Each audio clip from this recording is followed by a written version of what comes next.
Hey guys, the Explorer 4 here, the Horror Boy. Welcome back to some more reviews, and today we're going to be wrapping up the reviews from this DVD pack that my good friend John had sent me over from Route 2D7 Reviews. He had sent me this a little while ago. Sorry it took me so long to get these reviews done, but I'm finally getting to the final review. Of course, today getting to Bride of Frankenstein, which I also have in that, but I also do have the singular DVD, which I'll just probably hold this up since it has the poster on the front. But yeah, I'll leave his channel's link in the description below. Definitely go check out his channel. He makes content that is really awesome to watch. Like I said, just really enjoy his reviews. He does reviews for classic horror, newer horror. He has done comic book, all kinds of videos. Just definitely go check out his channel. He makes great content, and I can't recommend it enough. So yeah, definitely go check out his channel. It's great. But to get to this review, first of all, I must say I do like how they keep the classic poster on there from the original release, and they even put just so much care into this version, which I love. That there's so much care in this version as well. But I just don't get why some of the older this is a Universal DVD. I don't get why they kept the old school posters for these, but they won't do it for certain other movies.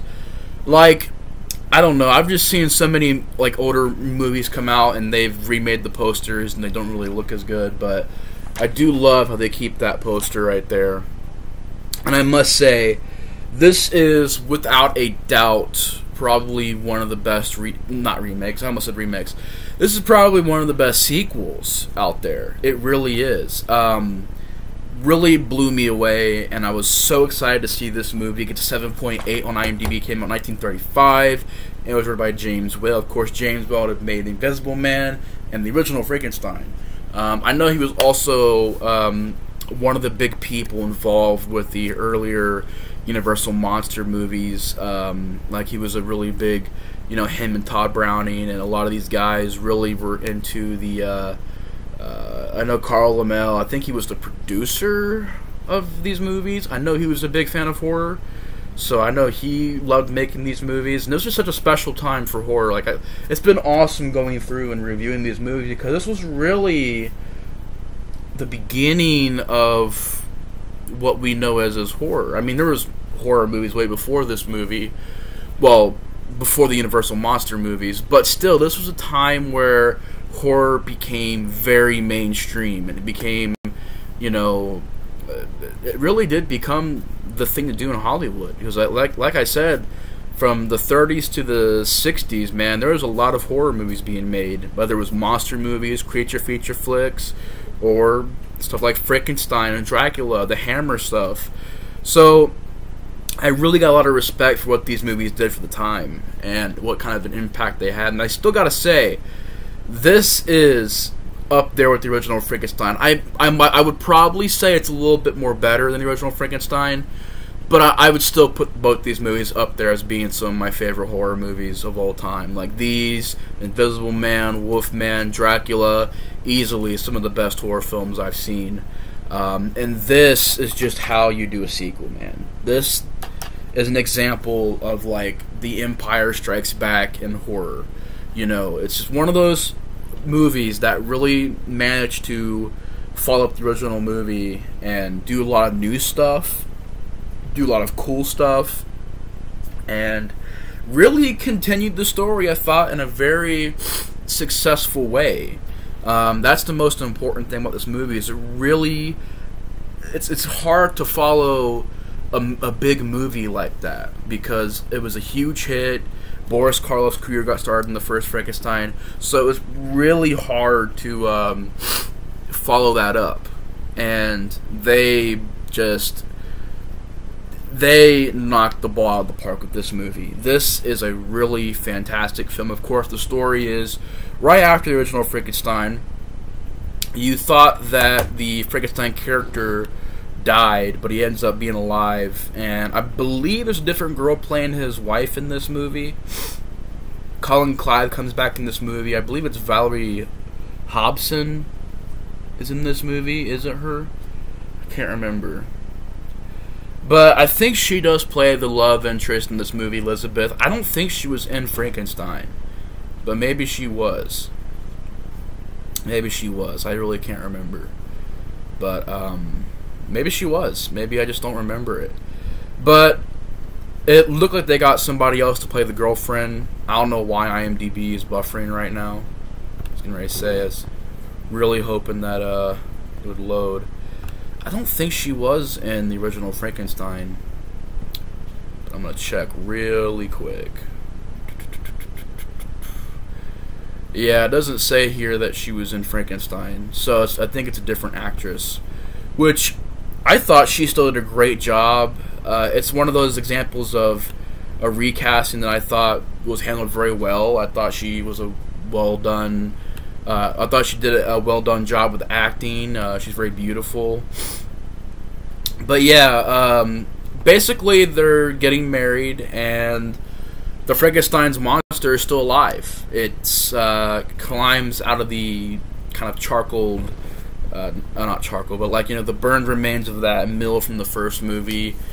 The Frankenstein monster gets out. The majority of the movie is him kind of wandering around, and you see a lot of Frankenstein in this movie. This is like the first movie, you've seen a lot of Frankenstein, but here it's really just Frankenstein's monster in the forefront, and then, the Frankenstein doctor in the background. Whereas in the first movie, it was more about the Frankenstein character and the monster kind of just coming in.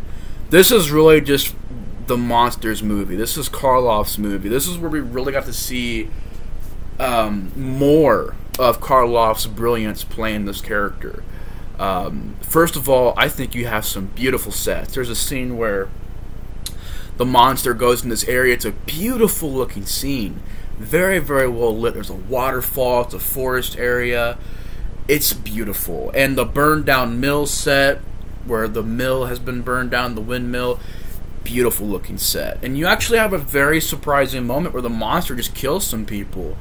Kills this one guy, throws a girl down into this hole, and pretty much makes her snap her neck at the bottom of this hole. It's like, damn, like, I really didn't expect that. It feels a little bit more like in the first movie, you seen the monster killing people, but here it seemed like they showed a little bit more of it, him really throwing people down holes and, strangling people.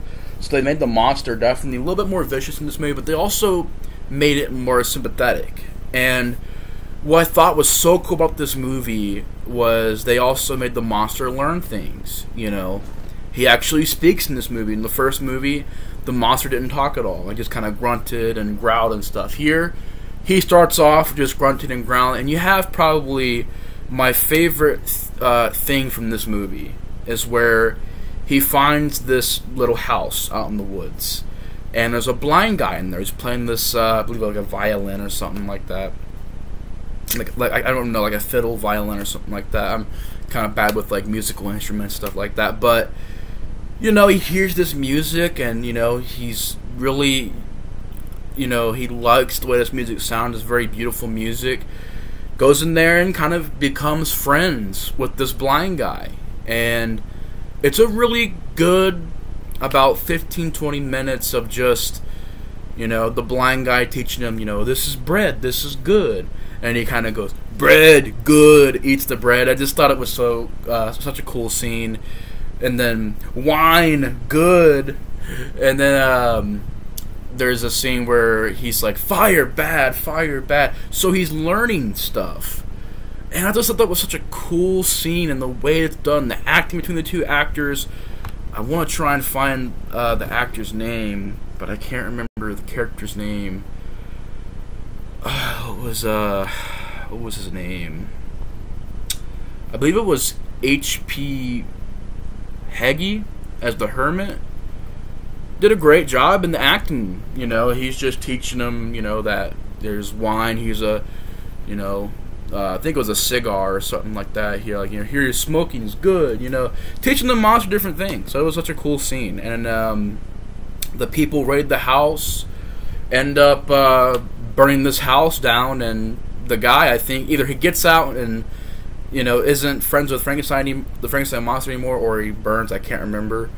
But the monster gets out of there. Meanwhile, you have this other doctor that comes up to the Frankenstein character and tells him that, you know, this isn't over. You gotta do one more experiment, or I'll tell everybody that you're responsible for all this. So the doctor agrees to one more experiment for the bride of Frankenstein. You know, I want to do my own. There's even a cool scene, which I never heard talk about this movie, but I always thought it was so cool, where the doctor has made these miniature people. Like, he's actually shrunken people down, and there's like a king, there's some other people, and I was like, wow, that's a cool little idea. I've never even, like, nobody ever talks about that in this movie. I just thought it was a little cool idea. I like the guy who played the other doctor. I thought he did a good job. Ernest Thesner. I'm really bad with names, but he did a good job. Great job as the kind of more evil, not really evil, but more evil, more kind of like sinister doctor. And then Frankenstein kind of helps him out, and the monster wants a bride. And basically, by the end of the movie, they bring the bride to life, and basically, you have that scene where he tries to talk to the bride of the bride. I guess you could just say it's the bride, and the bride kind of rejects him and is afraid of him, and he goes like, "She hates me. You go, you stay," and tells the doctor to go, the good doctor to go, the Colin Clive character to go. Him and his wife go, and the other doctor's like, "You'll blow us all to atoms. We belong dead." And he pulls a lever, and the place explodes. Colin Clive and his girlfriend, well, his wife, gets out of there, and the movie ends. A very tragic ending, where the monster, the bride, and the kind of more evil doctor gets kind of blown up, and the movie ends. And Colin Clive and his wife go off and get married, and that's pretty much the end of the movie. It's really, really awesome. This movie really does have a lot of great things to it, as far as the sets, as far as the acting goes. You have some great ideas to me, like making the monster learn, you know, making it to where it's more about the monster and him just roaming around, getting in trouble, and, you know, that one awesome part of the movie where he meets the blind hermit in this little house. I love that stuff. I love the dialogue.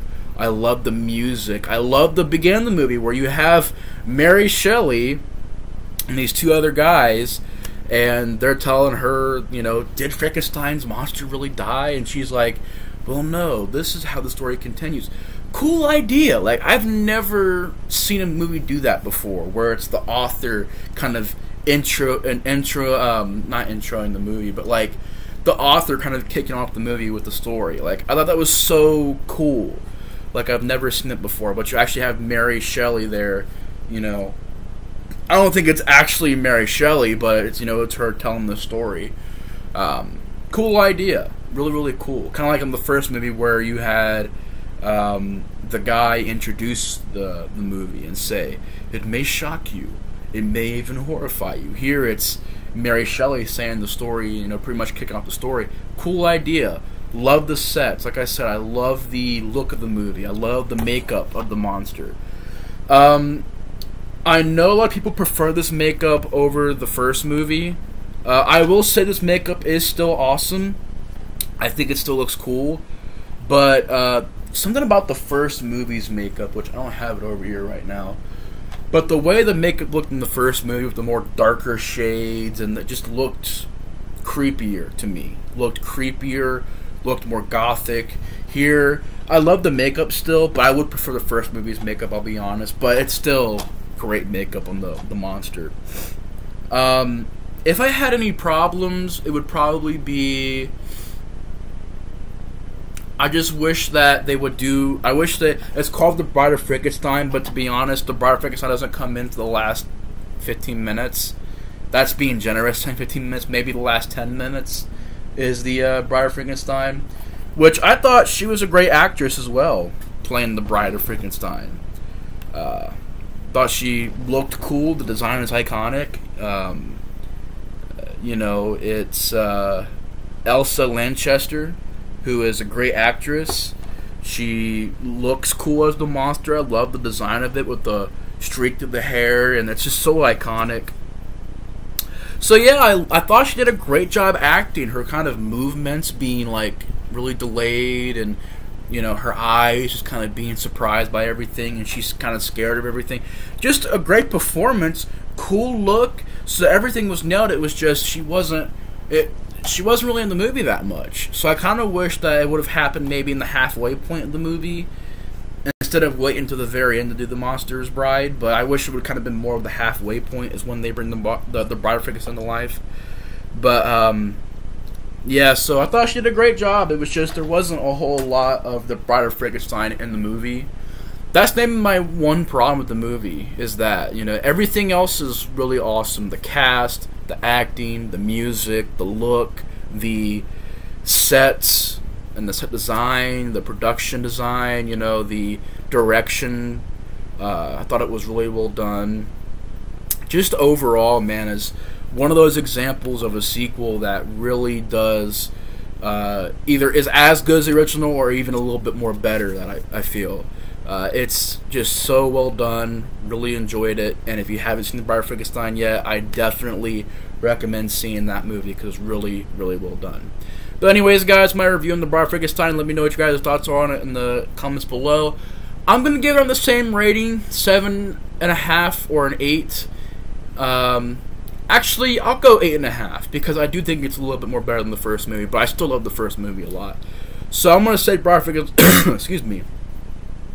Bride of Frankenstein gets an 8.5 out of 10 from me. What do you guys rate it in the comments below? I love this movie to death. It's a great film. Anyways, guys, thanks for watching the review. Hope you enjoyed, and Explorer 4 is out. I'll see you guys in the next review. Have a good night. The Explorer 4 is out.